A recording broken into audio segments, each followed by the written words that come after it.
Alright, what's up everybody? Welcome to Riot Quest TV. Today is day 4 of 5 of our weekday breakdown barrage. Today we're going to be going over 2 different scouts. We're going to be going over Harlow Holdemhigh and Eyriss from the starter box. So sit tight as we break those guys down.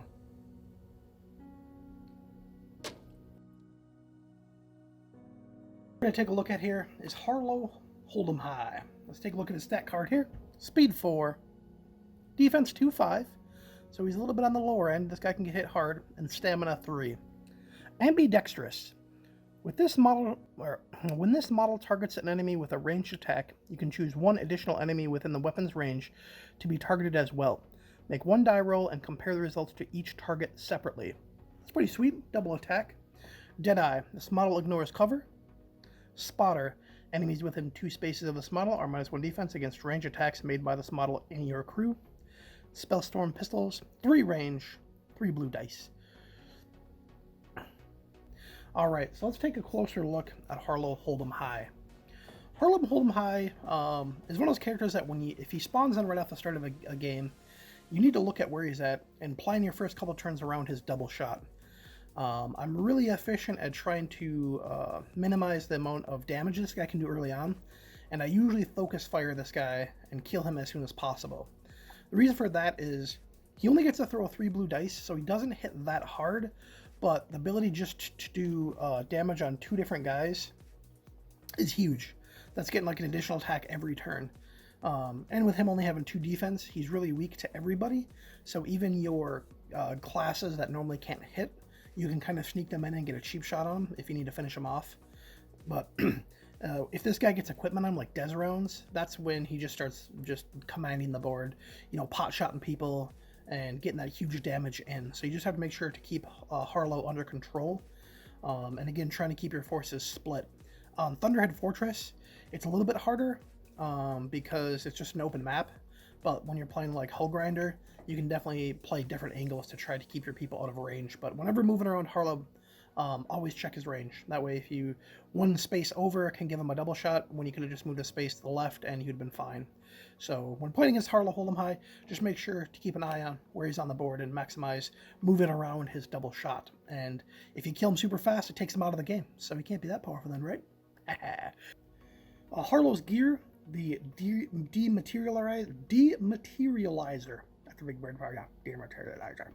DeMaterializer. This hero gains +1 power die on its ranged attacks, and when this hero hits an enemy, after the attack is resolved, you can place this enemy hit adjacent to a random determined spawn gate.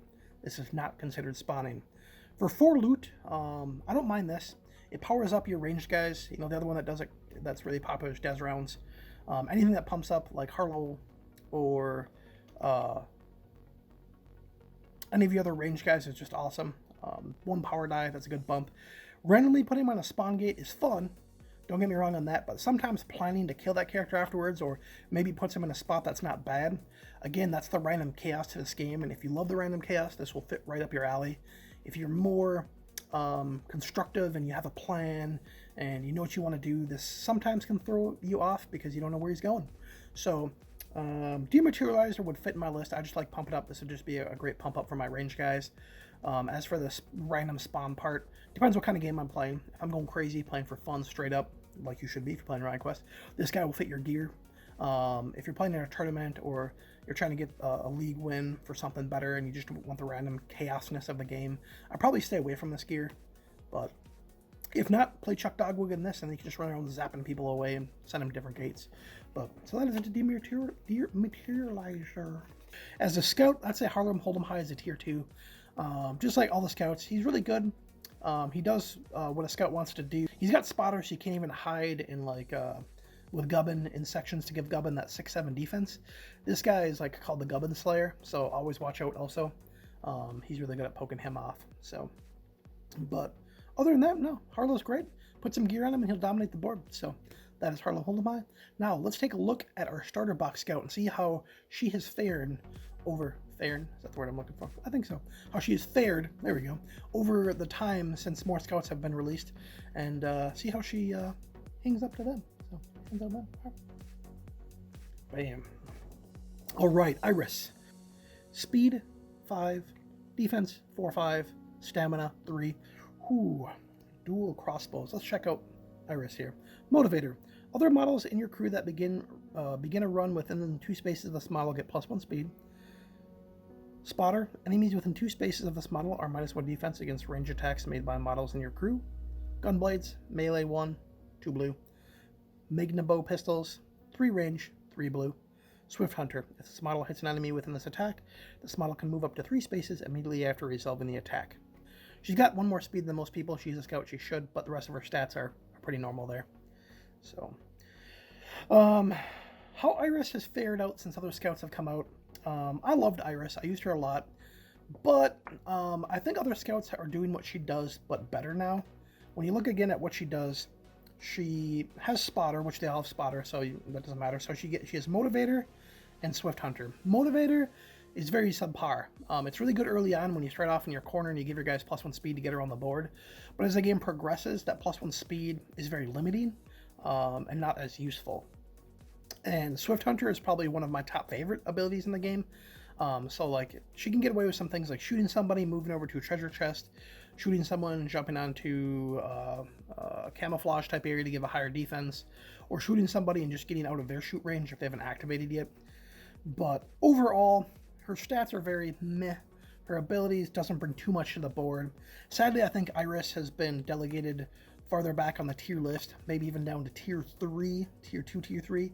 When you look at the Wolf with No Name, that guy is just a powerhouse in the scout spot. You got Harlow, which we just talked about, having the dual pistols. That's hard to deal with too, just comparing to what Eyriss brings to the board. So as of right now, I just think that Eyriss hasn't fared too well in the scout format. So, but other than that, those are our 2 scouts today. It was a very scouty day. I don't know what your thoughts on Harlow Holdemhigh is. If you think he should be the top scout, or if you think maybe the Wolf with No Name should take it. Both of them are very, very efficient scouts that I love playing. And has Eyriss been delegated to tier 3? Do you think she's just hasn't fared well through the releases? But let me know what your thoughts are. Remember, tomorrow is the final day of our 5-day breakdown. Also, if you haven't commented on the very first video, I was giving away a treasure Bamfist. We did hit the marks for subs and a combination of posting down below what your favorite character is. Get on there, post your favorite character ASAP, get in for your chance at winning that free treasure Bamfist, and keep spreading the word about the channel. And I will see you tomorrow. That's my Harlow move. Double shoot. Thanks, guys. I appreciate it. As always, don't touch your face. Wash your hands. Game on.